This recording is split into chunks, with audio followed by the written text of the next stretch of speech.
bangga lah dilihat terbukti bahawa usaha yang begitu gigih. Sebab saya kenal si empunya Pasaraya ni adalah seorang usahawan yang begitu gigih, minat dan fokus kepada usaha yang dibuatnya. Dan hari ini saya sudah melihat kejayaan dia dan kita mengharapkan sokongan daripada pihak pengguna akan lebih lagi lah bagi membolehkan kejayaan yang ada ini akan dapat dipertingkatkan lagi kepada keadaan yang lebih baik pada masa yang akan datang. Dan bagi pihak kita di kementerian, kita akan berbincang lah cara macam mana sokongan bantuan yang boleh diberikan oleh kementerian supaya Pasaraya ini dapat diperkembangkan kepada bandar-bandar kecil yang lain, insyaAllah.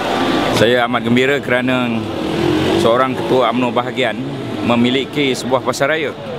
Pasaraya Said dimiliki oleh Datuk Syed Abu Husin, dan kita berharap agar pasaraya ini akan diwujudkan di tempat-tempat lain. Ia sebagai satu contoh yang baik untuk semua, khasnya kepada ketua UMNO bahagian yang terlibat dalam perniagaan. Ini adalah satu contoh. Saya kira beliau satu-satunya ketua UMNO bahagian daripada 151 bahagian yang memiliki pasaraya, dan beliau seorang usahawan yang gigih, dan kita harap orang Melayu, bangsa Melayu menjadi bangsa usahawan.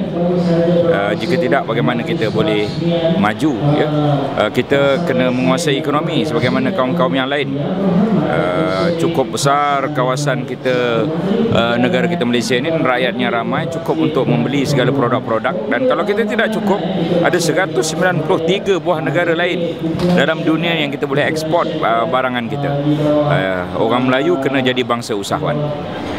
Daripada 40 orang paling kaya di Malaysia, 29 orang Cina, 8 orang Melayu, 3 orang India.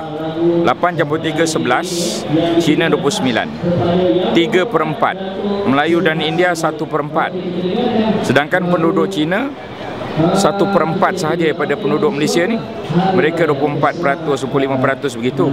Tetapi mereka 3/4 adalah orang yang paling kaya di Malaysia. Ya, 29 daripada 40 ialah 3/4. Kenapa? Kita tidak perlu marah pada mereka kerana mereka berniaga, ya. Rumusannya orang Melayu kena berniaga. Kalau tidak, kita tidak boleh menguasai ekonomi. Ekonomi kita cukup besar untuk dibagi-bagikan, dan berniagalah. Sebagaimana kata hadis Nabi, 9 daripada 10 punca kekayaan adalah pada hasil perniagaan. Orang Melayu nak berjaya, berniagalah.